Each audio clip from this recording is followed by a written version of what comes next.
Joining us now, member of the House Budget and Homeland Security Committees, Republican Congressman Dan Crenshaw of Texas. He's the author of Fortitude, American Resilience in the Era of Outrage. And boy, do we need fortitude right now. We do need fortitude. We were talking about the fortitude that Britain showed in 1940 during the Battle of Britain.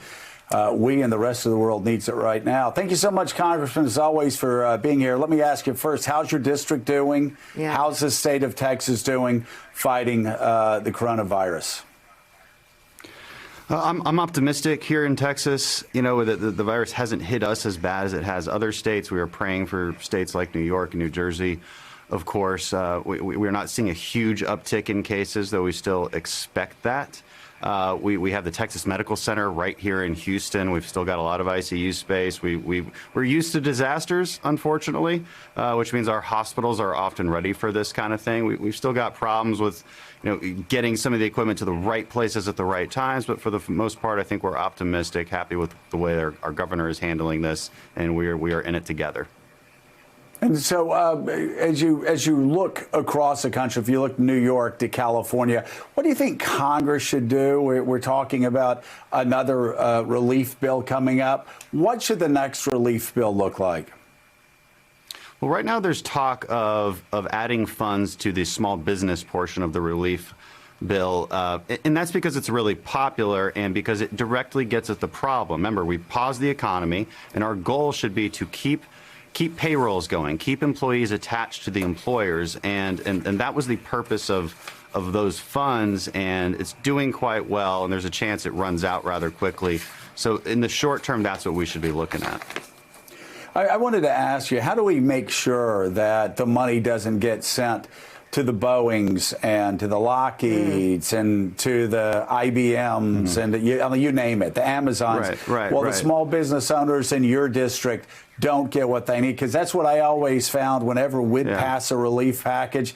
It always seemed that the huge multinational corporations were getting it, and the small business owners that I knew in Pensacola seemed to come in last, or in Houston or in any. How do we protect small business owners? Right. Well, I would point out a couple things here. First, an American that loses their job from a large business is the same. It's just still your neighbor, still an American when they lose their job from a large business or a small business. Okay.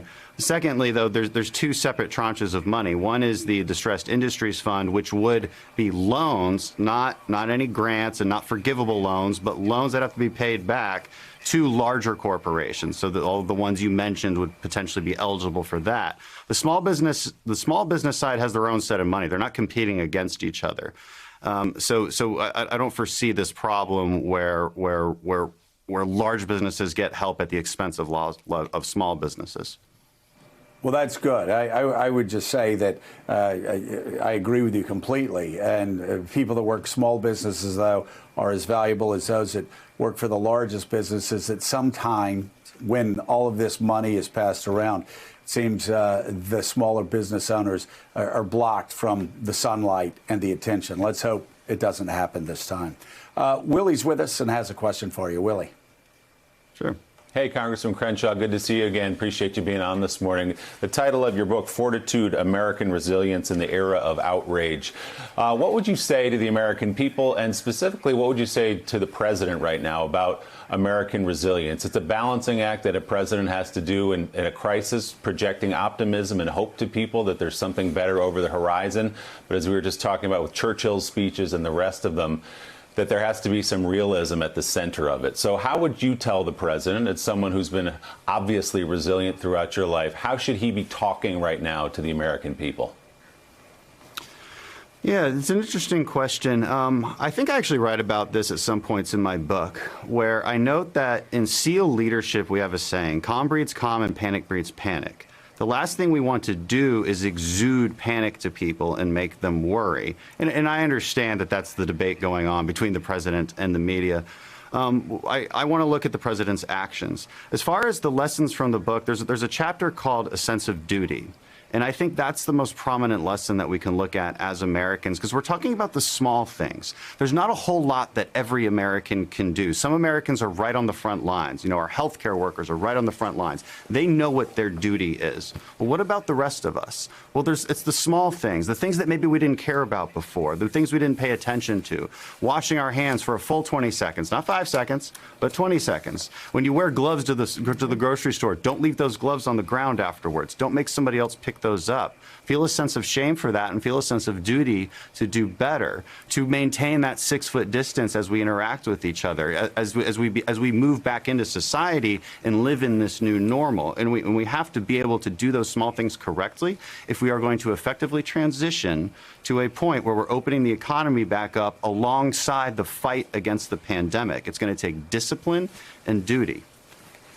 And what's the big takeaway you think Americans will get reading Fortitude, American Resilience in the Era of Outrage? What do you think the big takeaway will be, or what would you like the big takeaway to be from this book?